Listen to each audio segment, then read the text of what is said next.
મિત્રો જય ગુરુદેવ, ફરી સ્વાગત છે તમારું અમારી યુટ્યુબ ચેનલ MJ1 એજ્યુકેશનમાં.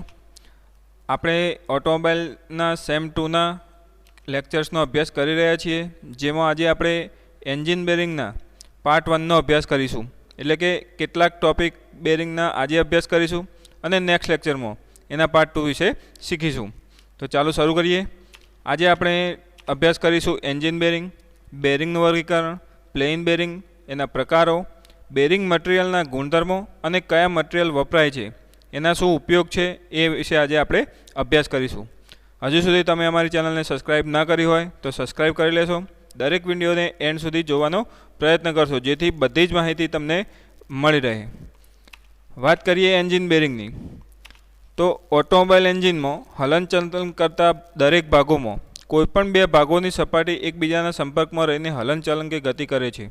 આપણે જાણીએ છીએ કે piston, connecting road, crankshaft, flywheel, આવા ઘણા બધા ભાગો છે આપણા એન્જિનમાં જે હલનચલન કરે છે. હલનચલન મતલબ કાં તો રેસિપ્રોકેટિંગ મોશન કરતા હોય, કાં તો રોટરી મોશન કરતા હોય, તો એ એકબીજાની સાપેક્ષે મોશન કરતા હોય છે.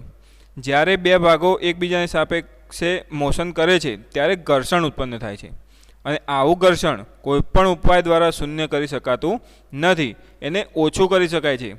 આ ઘર્ષણને લીધે આપણને ઘણા બધા લોસ થાય છે.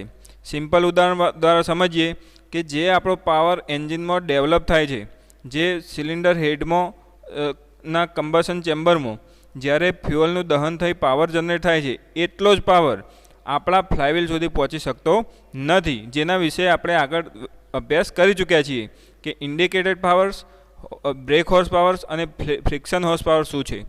પરંતુ એન્જિનમાં આ ઘર્ષણ ઓછું કરવા માટે આપણે બે વસ્તુનો અભ્યાસ કરી શકીએ છીએ. એક બેરિંગ છે આપણી, અને એક લુબ્રિકેશન સિસ્ટમ છે.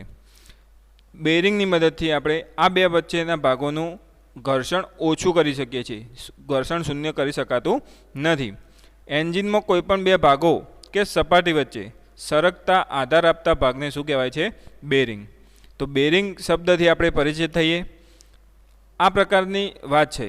એક ઉદાહરણ લીધું છે કે આપણું ક્રેન્કશાફ્ટ અને કનેક્ટિંગ રોડને જોડીએ છીએ, ત્યારે ક્રેન્કશાફ્ટ અને કનેક્ટિંગ રોડ ક્રેન્કપિન સાથે જોડાય છે અને એકબીજાની સાપેક્ષે મૂવમેન્ટ કરતા હોય છે. તો જે કલરમાં આપણને ભાગ દેખાય છે એ આપણી બેરિંગ છે, જે બંને ભાગો વચ્ચે રાખવામાં આવે છે, જેથી એ બંને વચ્ચે લાગતું ઘર્ષણ ઓછું કરી શકાય અને એનાથી થતો પાવર લોસ ઓછો કરી શકાય. એન્જિનમાં કે વાહનમાં ગતિ કરતા દરેક ભાગો વચ્ચેના ક્લિયરન્સ તથા લોડને અનુરૂપ અલગ અલગ પ્રકારની બેરિંગનો ઉપયોગ થાય છે. જેવું ઘર્ષણ એવી બેરિંગ, જેવી જગ્યા એવી બેરિંગ. તો આમ અલગ અલગ જગ્યાએ અલગ અલગ લોડને અનુરૂપ જુદી જુદી બેરિંગનો અભ્યાસ કરવાનો છે આપણે, અને એને વાપરીએ છીએ. વધુ સમજીએ બેરિંગ કઈ કઈ રીતે વપરાય છે.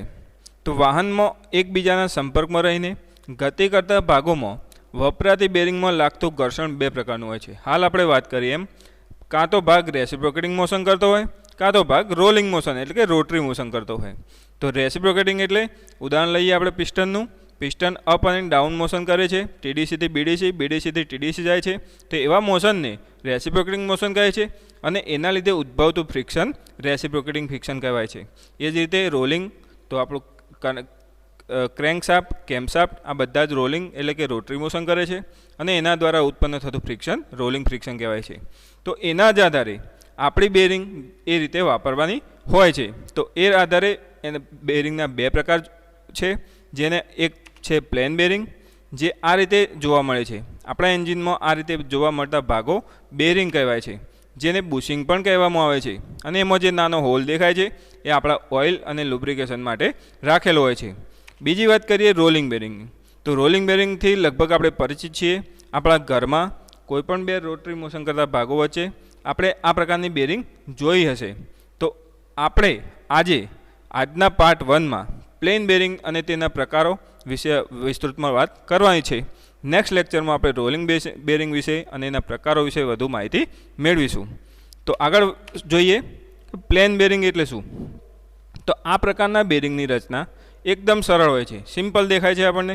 જે પાતળી હોલો પાઇપના ટુકડા જેવા હોય છે, જેમાં કોઈ પણ રોલિંગ એલિમેન્ટ હોતું નથી. મતલબ રેસિપ્રોકેટિંગ ફ્રિક્શનને ઓછું કરવા માટે પ્લેન બેરિંગનો ઉપયોગ થાય છે, અને એ માટે એ પ્લેન હોય છે, એમાં કોઈપણ પ્રકારનું રોલિંગ એલિમેન્ટ એટલે કે મૂવમેન્ટ કરતું, રોલિંગ એટલે કે રગડતું મૂવમેન્ટ કરતું ભાગ હોતો નથી, પરંતુ મજબૂત મટીરિયલના પોલિશ પર પડ પર શાફ્ટ સ્લીપ થવાથી બેરિંગ કામ કરે છે. આ પ્રકારના બેરિંગ હેવી લોડ પર કામ આપી શકે છે. ખાસ ધ્યાન રાખશો મિત્રો, આ બેરિંગ વજનમાં હળવા અને કિંમતમાં સસ્તા હોય છે. ખાસ આ બેરિંગ કામ દરમિયાન સ્થિર હોય છે, એટલે કે આ બેરિંગ એક જગ્યાએથી બીજી જગ્યાએ મૂવમેન્ટ કરી શકતી નથી, એક જગ્યાએ સ્થિર હોય છે. બેરિંગની સપાટી પર શાફ્ટ સરકતી હોવાથી ઘર્ષણ લાગે છે, જેને ફ્રિક્શનલ બેરિંગ પણ કહેવામાં આવે છે. તો આ પ્રકારની બેરિંગને ફ્રિક્શનલ બેરિંગ પણ કહેવામાં આવે છે. કેમ?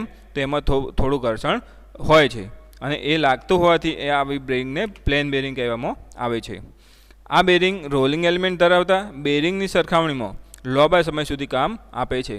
એટલે કે જ્યારે રોલિંગ બેરિંગ વાપરીએ છીએ અને પ્લેન બેરિંગ વાપરીએ છીએ, તો પ્લેન બેરિંગ રોલિંગ બેરિંગની સરખામણીમાં લાંબા સમય સુધી કામ આપે છે, હેવી લોડ પર કામ આપે છે અને વજનમાં હળવા અને કિંમતમાં સસ્તા હોય છે. પરંતુ એનો એક ડિસએડવાન્ટેજ છે કે એ જ્યારે એના ઉપર કોઈ ભાગ સરકતો હોય છે ત્યારે ઘર્ષણ લાગે છે, જેથી આવી બેરિંગને ફ્રિક્શનલ બેરિંગ પણ કહેવામાં આવે છે. વધુમાં સમજીએ, આ બેરિંગ પર લાગતા લોડના આધારે કેટલાક પ્રકાર પાડેલા છે, જેમાં એક ભાગ છે જનરલ બેરિંગ.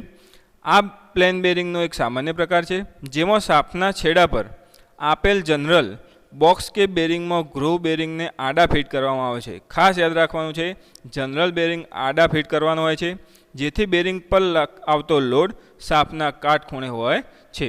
આકૃતિમાં આપણે જોઈ શકીએ છીએ કે આ પ્રકારની પ્લેન બેરિંગ હોય છે, જેમાં આ રીતે આડી ફિટ કરવામાં આવે છે.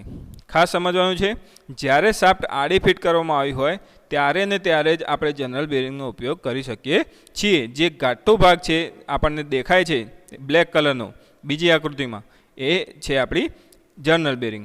તો આ બેરિંગ હંમેશા આડી ફિટ કરવામાં આવે છે અને એના ઉપર આવતો લોડ હંમેશા એના કાટખૂણે હોય છે, એટલે કે 90 ડિગ્રી ઉપર લાગે છે. વધુ વાત કરીએ બીજા નંબરની ફ્લેંજ બેરિંગ. તો ફ્લેંજ બેરિંગની એક ધાર બહારવાળી તરફની ફ્લેંજ આકૃતિમાં જોઈ શકો છો કોલર જેવી બનાવવામાં આવે છે. જેમ આપણા શર્ટનો કોલર હોય છે એ રીતની ડિઝાઇન કરવામાં આવે છે, જે આપેલ મશીન કે એન્જિનના જે પણ ગ્રુવ આપેલા હોય છે એમાં ફિટ થઈ જાય છે.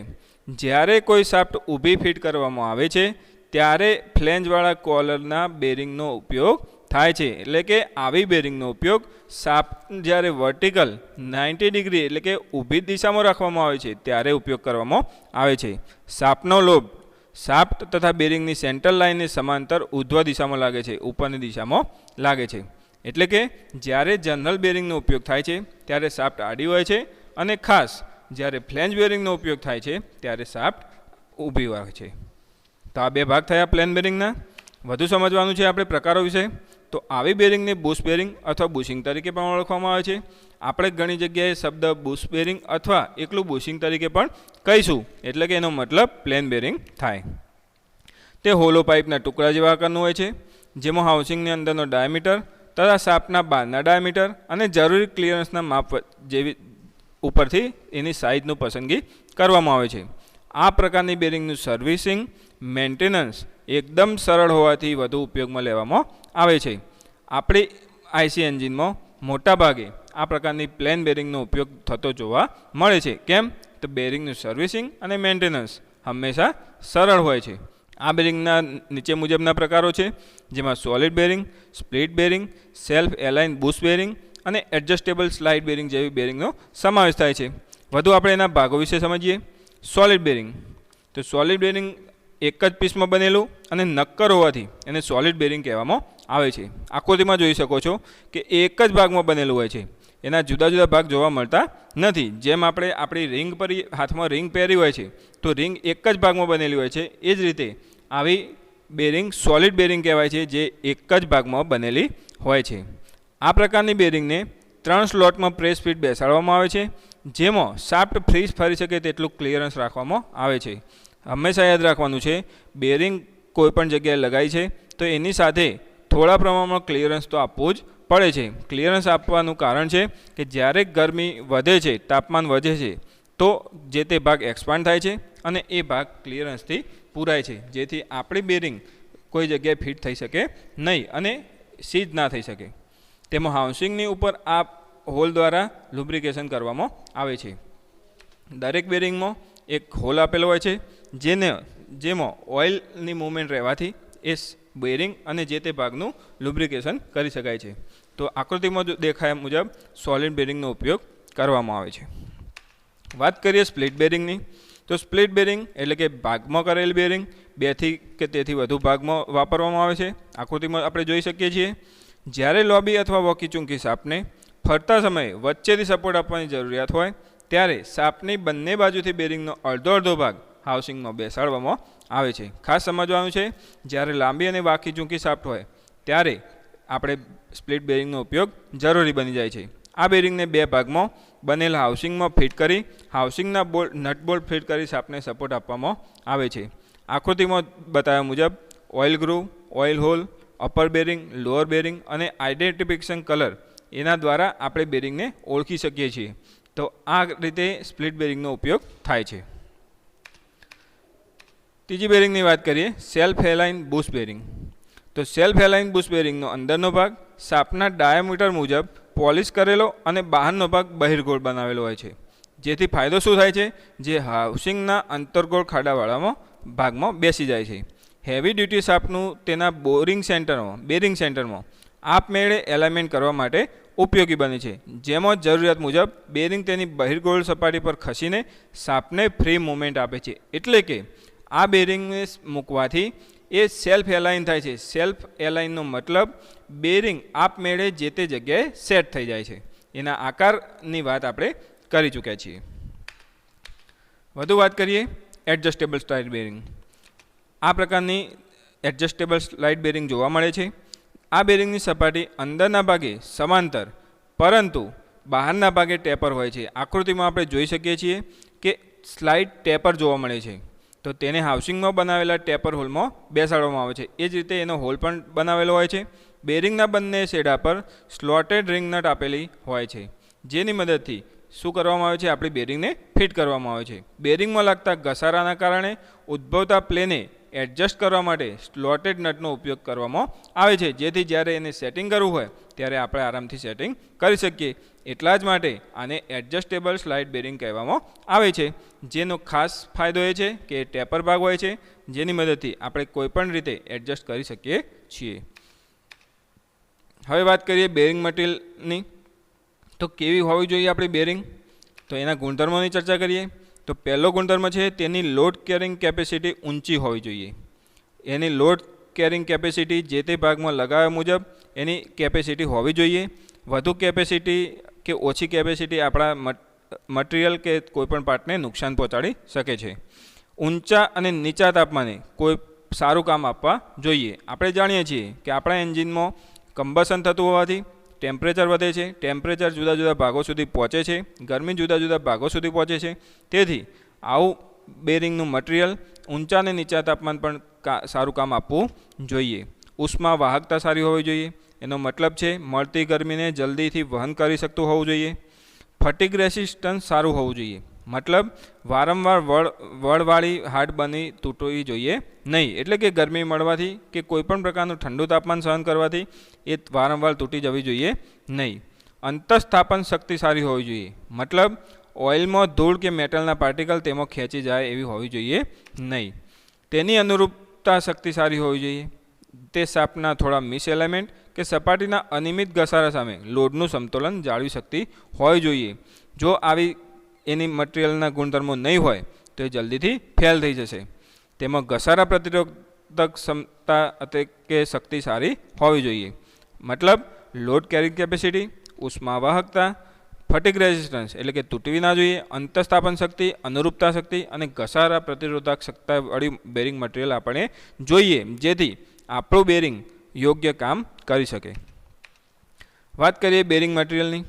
તો બેરિંગ સેલ ઊંચું દબાણ સહન કરી શકતા હોવાથી બેઝ તરીકે બ્રોન્ઝ, સ્ટીલ અથવા એલો સ્ટીલનો ઉપયોગ થતો જોવા મળ્યો છે.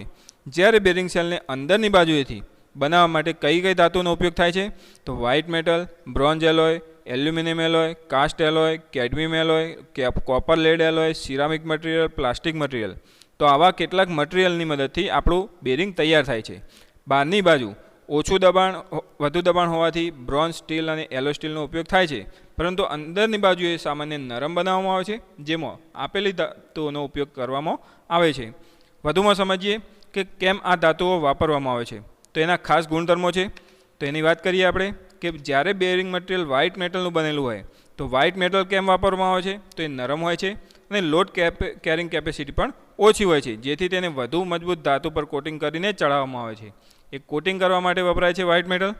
વાત કરીએ કેડમિયમ એલોયની, તો એની કેપેસિટી લોડ કેરિંગ કેપેસિટી વધુ હોય છે, ઊંચા તાપમાને પણ સારું કામ આપે છે.